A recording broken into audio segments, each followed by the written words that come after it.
So this is a pretty typical accumulation of toolkits. We've got Bosch's professional hand tool set here. We've also got another little Bosch set of tools that we've picked up, and then we've got the Bosch GSR.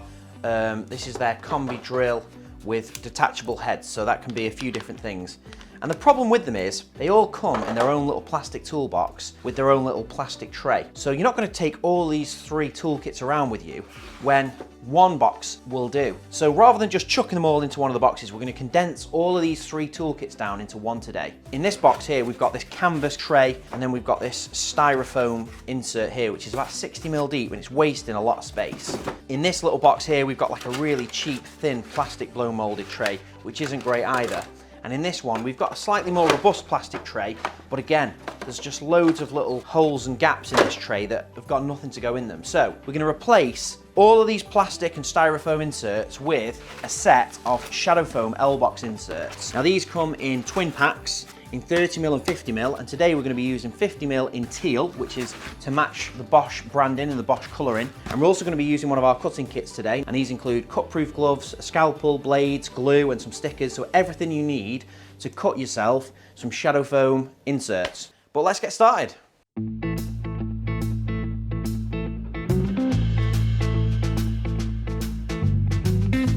First thing to do is to get rid of these temporary storage solutions. In reality, what these plastic inserts are, they're just for transport, they're just for packaging. This kit here came from Costco, and it has a few items in it that the professional set doesn't, like the claw hammer.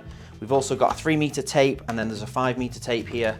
There's another set of bullnose pliers, but we can see the quality difference in these two. These are like an anodized chrome vanadium finish, whereas these are just like oil-coated steel, and you can feel that they're not as good. The bit driver's not bad though, so that's a nice little addition to this kit. This is the professional GSR Bosch system. It's a drill body with a detachable head. So there's 3 heads that go with this. This is the combi jaw head, and it kind of, you push it on and then you twist it to lock it in place. It also comes with an impactor head and an angle drill head, but those 2 sadly were missing from our kit, so we have had to send away. They should be with us possibly today. They're on a next day shipping, so hopefully we can include those in the kit as soon as they arrive. So we're going to start with the base layer of this toolbox. I think in the top I'd like to put the drill, I'd like to put the charger and the accessories, and that also gives them time to be delivered, so hopefully they arrive in the next hour. So we're going to start with a base layer, and in there we're going to put all of the hand tools, and I think we can definitely improve on this kind of really spaced out layout that Bosch have done. And obviously they've also got a huge amount of depth lost there. So we're going to go for a 50mm liner, and we're going to lay these out in a way that we can fit them all in, hopefully. These tools themselves have got a really nice feel to them. The screwdrivers have got like a through tang, so the metal goes through the handle. It's also got this kind of hex part to the end of the screwdriver shaft, which is also something you see on really good quality screwdrivers, because then you can use an adjustable spanner on it to really get some more torque if you're struggling to undo a screw.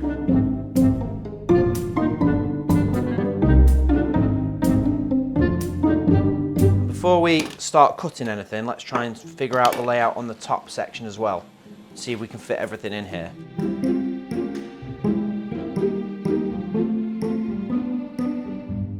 Now in the top layer, I would like to have the knife and the tape measures. They're the kind of things that you just want to lay your hands on really quickly, so you don't want to be lifting layer out to just grab your tape measure.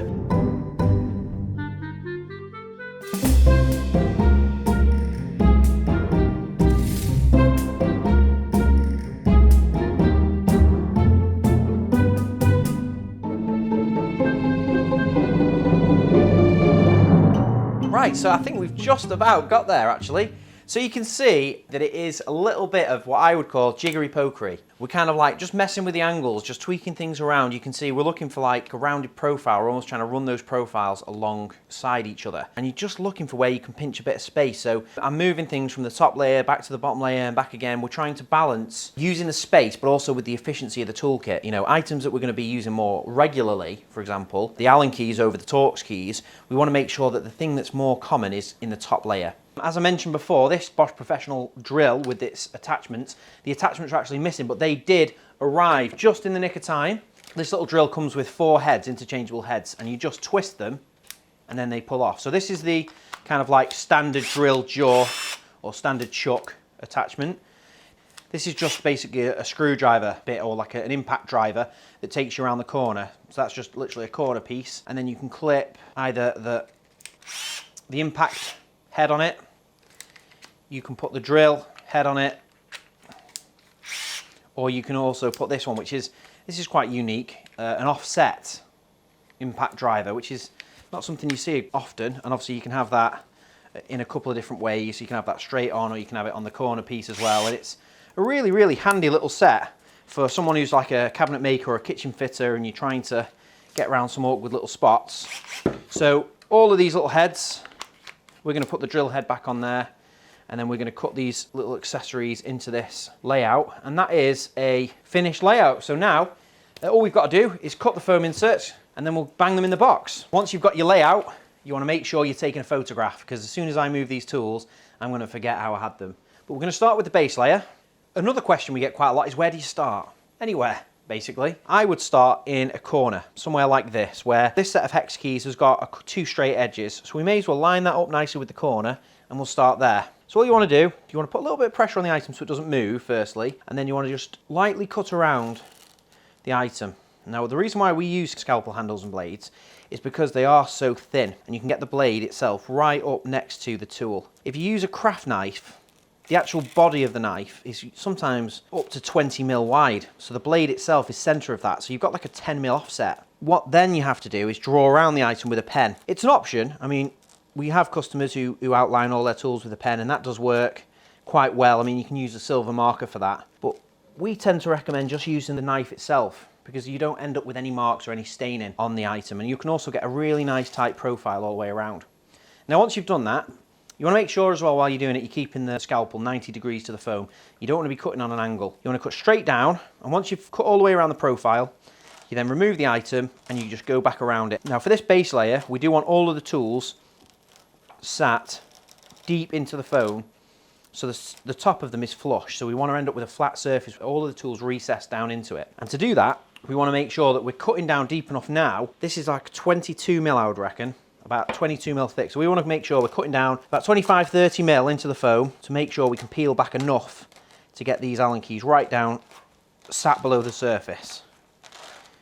So once we've cut all the way around, we can take our gloves off, and you want to push your fingers down one end or the other to start with, and then just force the foam up towards you, peeling it away.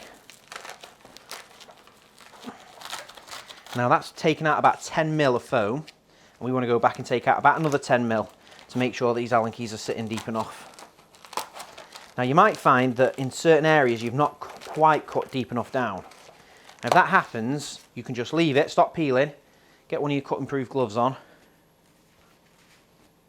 and we can just go back and just cut it a little bit more. So I'll keep this hand out of the way, and we can just, I can see where it's not peeling there. I can just give it a couple more little cuts and make sure that we're not going to tear it. If you tear it, you will end up with a scruffier finish, which we want to avoid. We want it to just peel on the lines that we've cut. And there we go. I must have just missed that one little corner. And that's perfect. You can see there we were about 25 mil into the foam there. So this tool should just drop nice in there. And that's sat below the surface. That's fab. So that's the first item done. Now we'll cut all of the screwdrivers and we'll cut all of this in a row, and then we can add a finger pull across.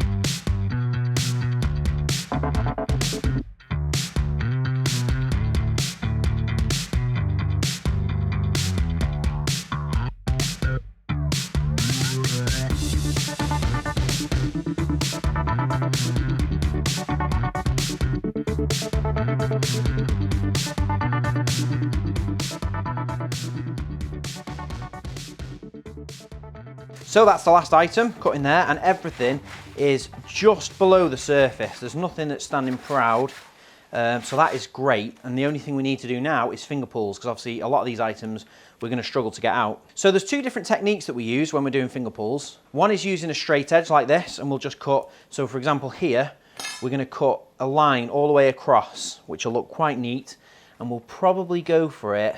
I think in the middle potentially, or maybe down this end. Yeah, I think there would look quite good. And we'll take it all the way across for that spanner too. Then we'll cut a little circle for the tape measure. We'll cut a line across for these two, and we'll cut a line across for these two as well. All we've got to do is take the tools out, and then we can cut our finger pull.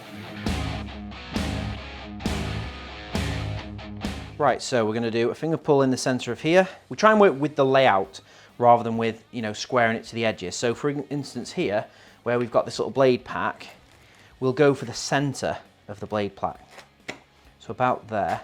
And we're just cutting a 25, I use the ruler as a guide because it's 25 mil, and that's a comfortable amount of space to get a finger in the gap. And all we want to do is cut it down to the same level that we've cut the foam to, and just pull it out like that. And those two items now will be nice and easy to get in and out. So that's all it needs for a finger pull. Less is more, really.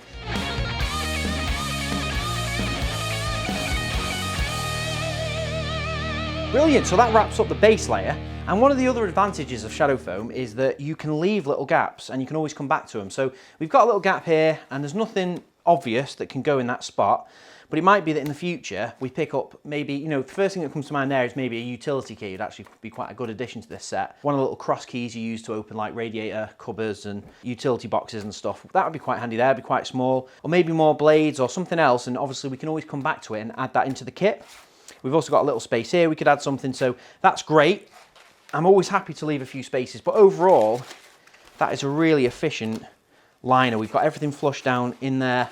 Everything is easy to get in and out. There's nothing that's going to be tricky. Even the tape measure, which is sat really deep in the foam, is really easy to get out. The blades, the hammer, let's have a look. Yeah, hammer also dead easy to get out. So I'm really happy with that. So let's chuck it in the case. So our inserts are cut to size, and that should just fit in there nice and snug.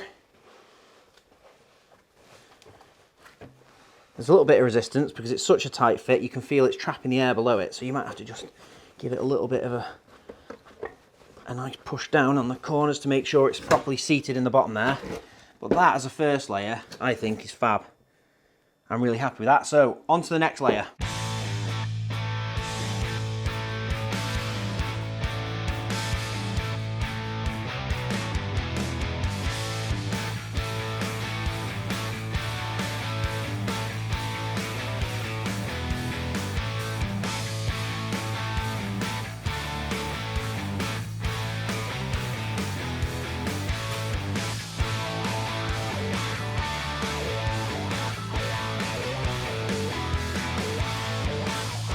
So that's the last item, and that is the finished insert. And again, we've got a really nice balanced layout there. We've got everything, we've got all the accessories that go with the drill.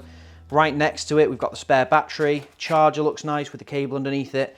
We've got the bit set, which was like an addition from on top of this tool sets that we've condensed down. We've actually added the bit set as a bit of a bonus. That doesn't come with either of those tool kits, and that fits in there perfectly. And let's just see if the lid closes. Okay, so we've got a little bit of a problem. The lid doesn't quite close.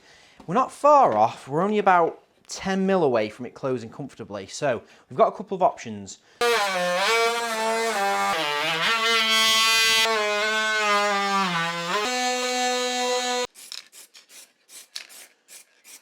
That is finished. That is a finished toolkit, and I think that is a really efficient, smart looking toolkit. You're covering a lot of bases with this lot, and it's all really compact. We had 2 boxes this size with stuff in, and a little third box, and this bit set. So that's a lot of stuff we've condensed into this kit. The result we've ended up with here is pretty fab. And these tools are really good quality. I'm really impressed. And we'll see you next time.